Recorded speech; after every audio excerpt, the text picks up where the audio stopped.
حضرات محترم، یہ حضور نبی اکرم صلی اللہ علیہ وآلہ وسلم یہ ایک بڑی ہی خوبصورت حدیث ہے جو رمضان مبارک کے حوالے سے ہے، اور عموماً ہم سنتے بھی رہتے ہیں اور پڑھتے بھی رہتے ہیں۔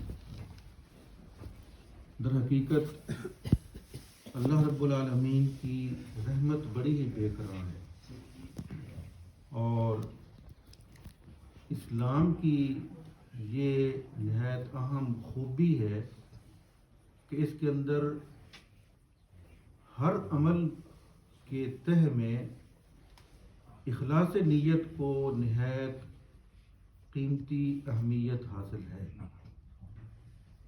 اور اللہ رب العالمین کی یہ ہم سے چاہت ہے کہ جو کام بھی ہم دین کا کریں وہ عبادات سے متعلق ہو، وہ معاملات سے متعلق ہو، اس کا تعلق ہماری معاشرت کے ساتھ ہو، رویوں کے ساتھ ہو، اس کی گہرائی میں جس قدر زیادہ اخلاص نیت، للہیت، اللہ کی رضا کا حصول ہوگا، اسی قدر اس کا ہمیں اجر زیادہ ملے گا۔ اور اس حدیث مبارکہ میں ہی بات ارشاد فرمائی گئی کہ جو فرد بھی، جو صاحب ایمان بھی روزہ رکھتا ہے یا رمضان مبارک میں رات کو قیام کرتا ہے، نماز تراویح پڑھتا ہے، نوافل ادا کرتا ہے، نماز تہجد ادا کرتا ہے، اور ایسے ہی لیلۃ القدر میں قیام کرتا ہے، تو جس قدر اس کے دل میں اللہ کی رضا کا حصول ہوگا اور اس کا یہ عمل خالصتاً للہ ہوگا، اسی قدر اللہ تعالیٰ اس کو اجر زیادہ عطا فرمائیں گے، اور اس کے جتنے بھی پچھلے گناہ ہیں سارے کے سارے اللہ معاف فرما دیں گے۔ اور پھر سورہ بقرہ کے اندر تو اللہ رب العالمین یہ ارشاد فرماتے ہیں کہ یہ جو ہم نیکی کرتے ہیں کم از کم اس کا اجر 10 گنا ملتا ہے، لیکن اسی ایک نیکی کو اللہ رب العالمین بڑھا کر 700 گنا تک بھی لے جاتے ہیں، اور اس کے بعد فرمایا واللہ یضاعف لمن یشاء، اللہ جس کے لیے چاہتا ہے اس سے بھی کئی گنا اس کو اجر زیادہ ملتا ہے، 700 گنا سے بھی بڑھ کر۔ تو یہ کیا ہے؟ یہ ہماری اللہ رب العالمین کے لیے جو خالصتاً یہ عبادت ہوتی ہے کہ صرف اور صرف میں یہ اللہ کی رضا کے لیے کر رہا ہوں، میرے پیش نظر اللہ کی رضا کے سوا کوئی اور مقصد نہیں ہے، تو جس قدر یہ اخلاص ہوگا اسی قدر اللہ رب العالمین ہمیں اس کا اجر عطا فرمائیں گے۔ تو میری یہ دعا ہے کہ اللہ رب العالمین ہمیں اخلاص نیت عطا فرمائے، الہیت عطا فرمائے، ہمارے ایک ایک عمل کو اللہ قبول فرمائے، اور ہمیں اس کے اندر اللہ کی رضا کو پیش نظر رکھنے کی توفیق بخشے، اور رمضان مبارک جو 2-4 روز بعد شروع ہو رہا ہے، اللہ رب العالمین ہمیں اس سے پورا فائدہ اٹھانے کی توفیق دے۔ کہ آپ کے پاس کوئی بھی سائل آتا تھا مانگنے کے لیے، سوال کہ اپنے کبھی لا کا لفظ نہیں استعمال نہ نہیں کی، لیکن رمضان کے مہینے میں فرمایا کہ آپ کی صحابت جو ہے بڑھ جاتی ہے۔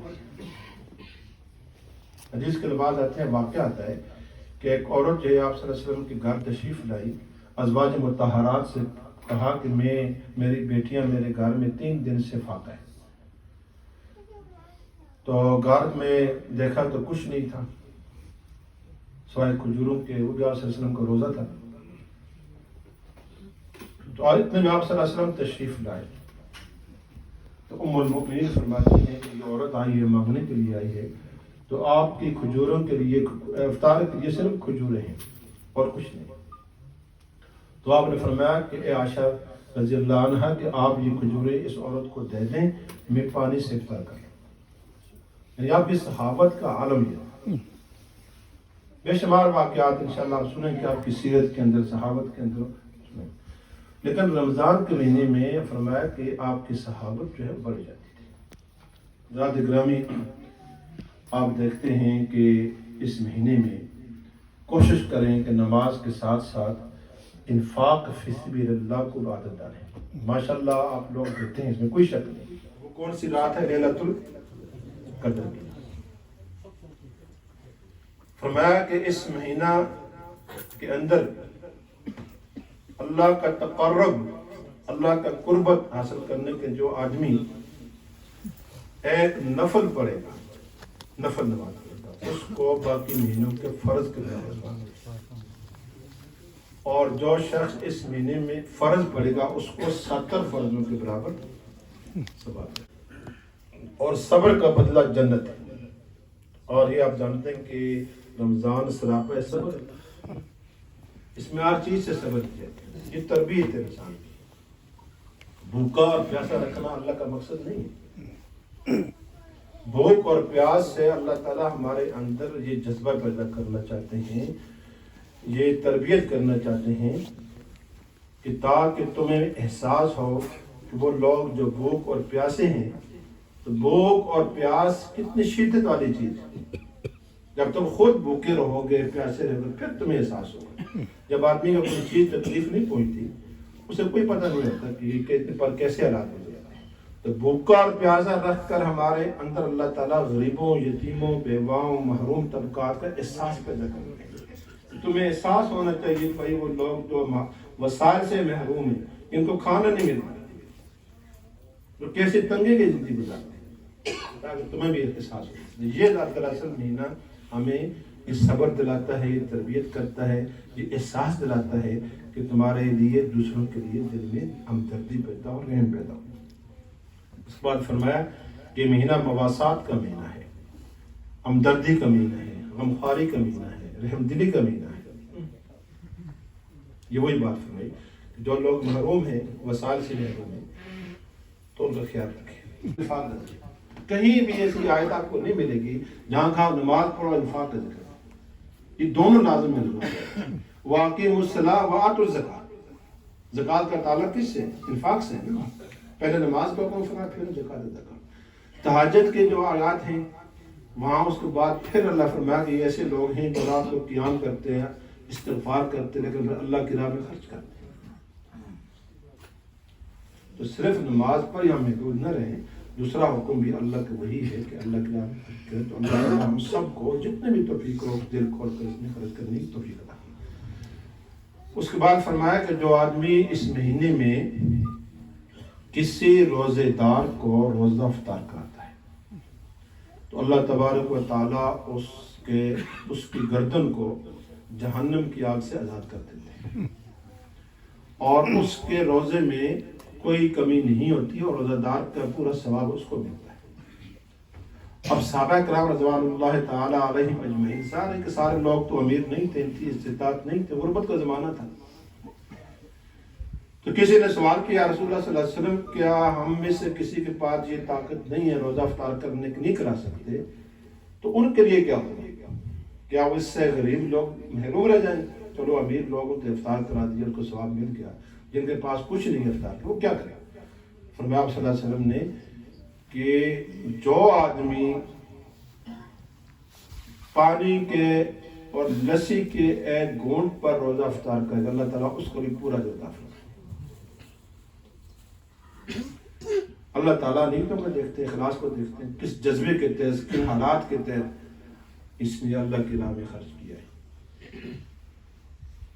جو واقعہ آپ کے سامنے غزوہ احزاب کا، وہ سخت ترین جنگ تھی، دور دراز دشمن سے مقابلہ تھا، تو اس میں ایک صحابی نے، سب لوگوں نے اپنے توفیق کے مطابق، سیدنا ابوبکر صدیق رضی اللہ عنہ اپنے گھر کا آدھا مال، سارا مال، حضرت عمر سے آدھا مال مسجد نبی میں پیش کر دیا۔ تو ایک صحابی غریب تھے جس کے پاس کچھ نہیں تھا، تو اس نے کہا میں بھی محروم نہ رہوں۔ اس نے پوری رات جا کر یہودی کے باغ میں کھجوروں کی محنت کی، مزدوری کی، جو چند کھجوریں اس کو ملی وہ آ کر آپ کی خدمت میں سب پیش کر دیں۔ تو آپ صلی اللہ علیہ وسلم نے ان کھجوروں کو لے کر اس ڈیر کے اوپر، گلے کے اوپر بکھیر دے، فرمایا کہ یہ سب سے افضل ہے، اس لیے کہ جن حالات میں، جس جذبے کے تحت اس آدمی نے اللہ کی راہ میں خرچ کیا، تو اللہ کے ہاں انسان کی جو نیت ہے، اخلاص ہے، اس کو دیکھا جاتا ہے۔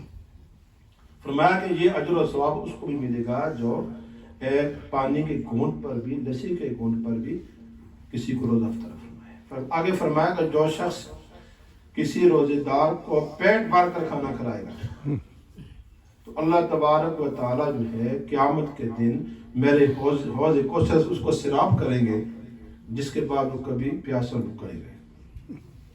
تو یہ اس خطبے کے اندر آپ نے دیکھا کہ اس میں پہلے تو فرمایا کہ اس میں جو نماز پڑھے گا، قیام کرے گا، ایک نفل پڑھنے کے فرض کے برابر ثواب ہے. لیکن آخر میں پھر غریبوں، یتیموں، حقوق العباد کی بات کی، جو اس میں مواسات کرے گا، ہمدردی کرے گا، روزے کسی کو روزہ افطار کرائے گا تو اس کے لیے اتنا بڑا اجر.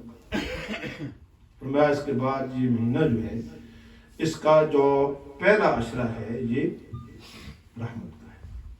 یعنی رمضان کے آتے ہی اللہ کی رحمت جو ہے شروع ہو جاتی ہے، برسنا شروع ہو جاتی ہے. اور درمیانہ مہینہ جو ہے وہ مغفرت عشرہ جو ہے وہ مغفرت کا ہے، اور آخری عشرہ جو ہے وہ عتق من النار کا ہے. فرمایا کہ جو آدمی اس مہینے میں اپنی ملازم، اپنے غلام سے اگر تخفیف کرتے ہیں مال میں، کام میں، مزدوری میں، تو اللہ تعالیٰ اس کو قیامت کے دن اس کے اعمال کو اس کی بخشش فرما دے. تو یہ آپ دیکھتے ہیں کہ دوسرے حدیث میں بھی آپ یہ سنیں گے انشاءاللہ کہ اس مہینے کے آتے اللہ تعالیٰ شیطان کو جکڑ دیتے ہیں، شیاطین بند جاتے ہیں اور جنت کے دروازے کھل جاتے ہیں، جہنم کے دروازے بند ہو جاتے ہیں، شیاطین کو جکڑ دیا جاتا ہے. اور پہلا عشرہ رحمت کا ہے. اور یہ رحمت جو ہے رمضان کی ہم اپنی آنکھوں سے دیکھتے نہیں. آپ کی جو ہی رمضان کا پہلا دن ہوتا ہے مسجدیں بھر جاتی ہیں کہ تراویح کے لیے پہلی نماز، پہلی رکعت میں، پہلی چند دنوں میں جگہ نہیں ہوتی. ہر نماز کے اندر مسجدیں بھری ہوتی ہیں. ہم پورا سال واز کرتے رہیں، بلاتے رہتے، لوگ نہیں آتے، یا خود بھولے آتے. یہ رمضان کی برکت ہے، یہ اس کی رحمت ہے. ہر آدمی چاہتا ہے کہ اس مہینے میں اچھا کام کروں، ہر آدمی چاہتا ہے کہ میں برائی سے بچاؤں. بے شک. ہر آدمی کی کوشش ہوتی ہے کہ کچھ نہ کچھ میں نیکی کام میں سب کو حصہ. یہ رحمت. تو کوشش کرے اللہ تعالیٰ ہمیں ان رمضان کی رحمتوں سے، ان برکتوں سے اللہ تعالیٰ ہمیں مالا مال فرمائے. آمین. اللہ تعالیٰ ہمیں اخلاص نیت عطا فرمائے. اللہ تبارک و تعالیٰ اس مہینے کو ہماری بخشش اور معرفت کا ذریعہ فرمائے. اللہ تعالیٰ چونکہ وہ خود فرماتے ہیں کہ میں اپنے بندوں کے ساتھ بہت مہربان ہوں. صفت رحمت اللہ کی سب سے بڑی صفت ہے. اور فارسی کا ایک مقولہ ہے کہ رحمت حق بہانہ میں جوید، کہ اللہ تعالیٰ ہمیں بخشنے کے لیے بہانہ تلاش کرتا ہے کہ کوئی بہانہ مل جائے میں اپنے ان بندوں کو بخش. تو یہ بخشش کا مہینہ ہے، رحمت کا مہینہ ہے. تو ہم اپنے گناہوں کی بخشش بھی مانیں اور اپنے ہر مسئلے کا حل بھی اللہ تعالیٰ سے مانیں کہ اللہ تعالیٰ ہمیں پریشانیوں سے نجات دے. اس کے ساتھ ساتھ پورے امت کے لیے اس مہینے کے اندر دعا کریں، صرف اپنی ذات کی فکر کریں انشاءاللہ تعالیٰ.